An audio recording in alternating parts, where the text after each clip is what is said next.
welcome to wicso 31.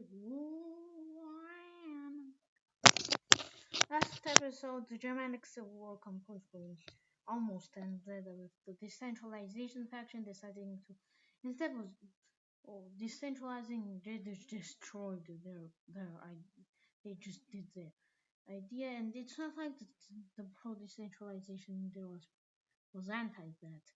He just decided to group with the rest of the army at stage 2 in order to launch and a final attack against the government. He would move into their capital, and then that would cause the reformation of the Germanic Confederation.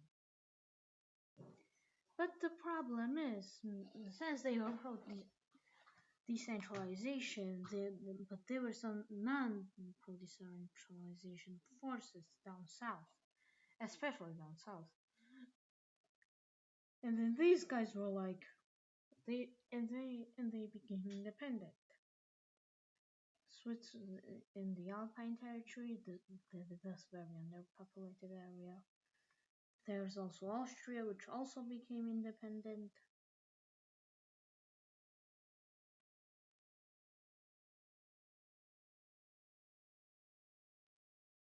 I mean, yeah, Austria is already kind of so, and Austria has a relatively good starting point. I mean, the Swiss were forced into having their capital northern than Munich,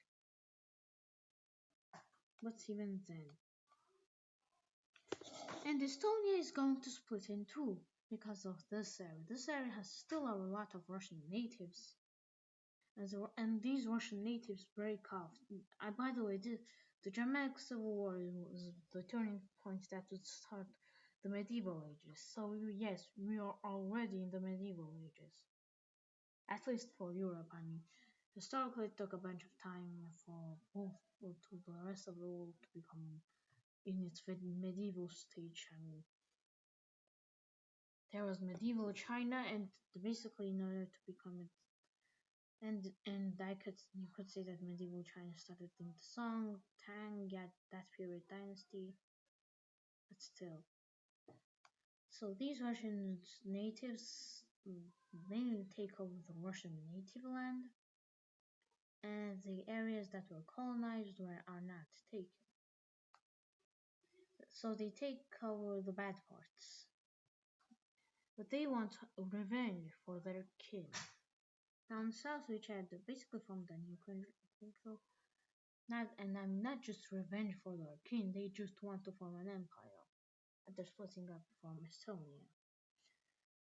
They quickly capture this Volga territory. Ukraine, which is actually kind of stabilized, is starting to lose, and and eventually the treaty is made on. It's basically decided that all areas where Russians live is given to Russia, and all areas where Ukrainians live is given to Ukraine. So yeah, we have this weird Russia thing. They quickly expand into the Volga and conquer all the tribes of the north. But due to this, they are now overexpanded. They need to form an administration. So they also adopt feudalism, feudal lines. They also become more feudal. And in order to show that, the southern Russian people, which live over here, are independent. Yes, independence. They are given freedoms, mainly, but the southern Russian peoples are given the independence under basically a feudal government, but this is basically a feudal fiefdom for some nobles.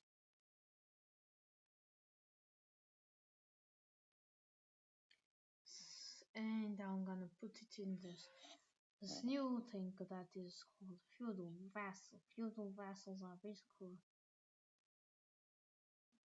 I mean, the reason I put feudal vassal as an expect is this. This is a feudal vassal of these guys, And due to this, the Germanic Confederation is now more of a confederation than an empire. So it's getting back to its roots. While in Rome, the Roman Republic is established, which becomes a new reactionary threat for these new reactionaries. And the German, but this new government is very unexpected till it collapses. This would cause the collapse of the Germanic Confederation. Hmm? Hmm?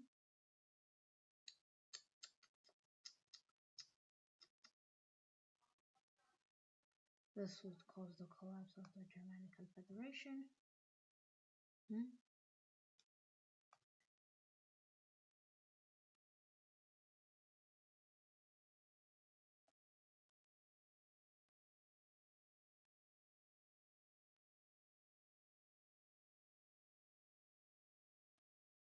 Hmm?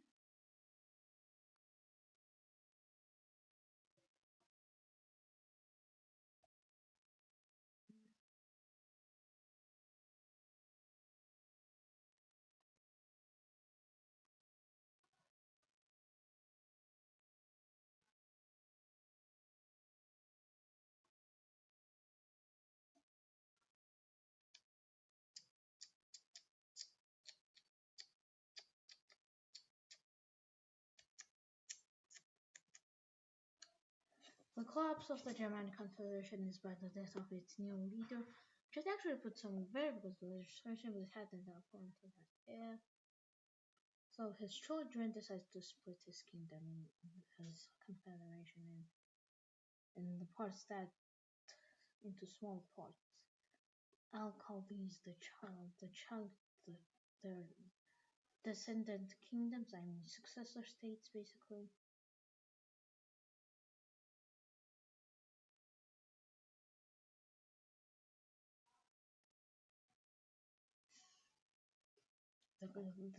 This being Mecklenburg. Well, let me do it.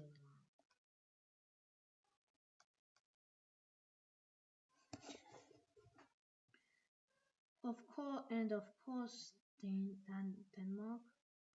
Denmark also controls these areas. I mean, these are the so he had the three sons. Both of their sons decided to take over some areas, meaning they became chieftains.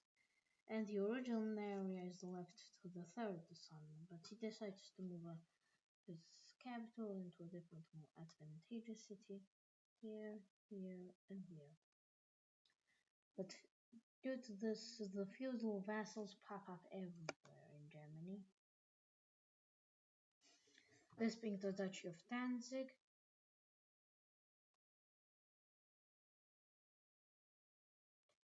the County of Posen, the Republic, the Prince Bishopric of and Chechnya. Okay, let's change the whole. After that, we're going to see the breaking up of Frisia, the Netherlands,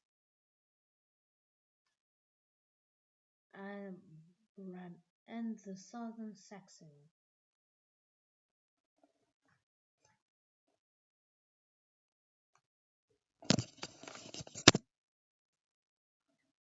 Oh, by the way, Bohemia doesn't control all of Czechia. By the way, it controls a large chunk of it, but still not all. Plus, it's pretty depopulated. So these are the post. These are the new countries, and I'm going to put these in the same feudal state.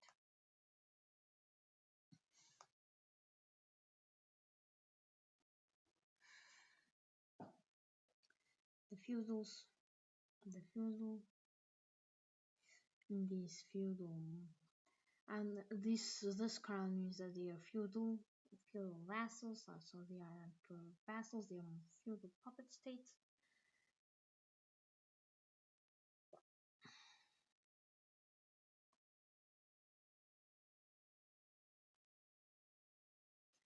Almost all of these fiefdoms are technically vassals of the Holy Roman Empire, but they act more like independent kingdoms. So basically, the whole Roman Empire is reborn.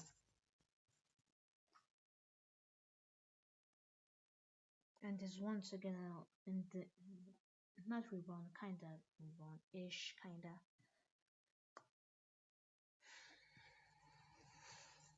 With the collapse of the northern collapse, same, the south is actually experiencing a golden age around this period. Period. Period. Period. Period. Yes, I'm funny.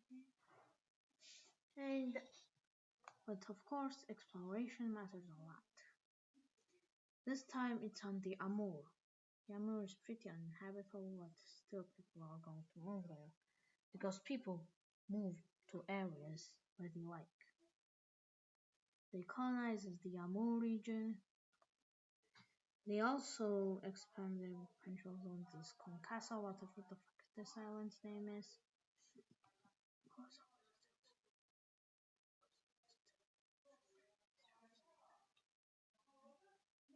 Also, along that some exploration of the Swahili coast, so, and especially on the Mutapa region. And the Niger River becomes a massive big area for trade, and the area gets quickly colonized.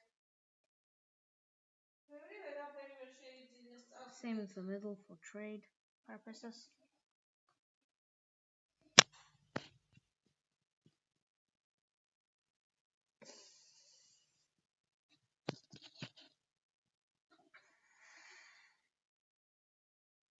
And the tribes of the north expand too.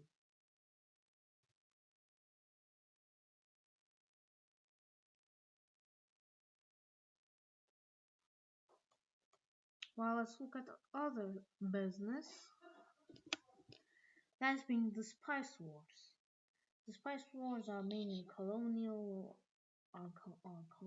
exchanges between Malay and the spice wars would start with the Malay invasion of Ethiopian Bali. The Ethiopians with a great navy retaliate in the World Mariners' naval battle, which ends up being an Ethiopian victory, so they land troops in Sumatra. But the Ethiopians do also have a pretty good standing army, so they expand frivolously. They move into the whole island and when Asia agrees to surrender,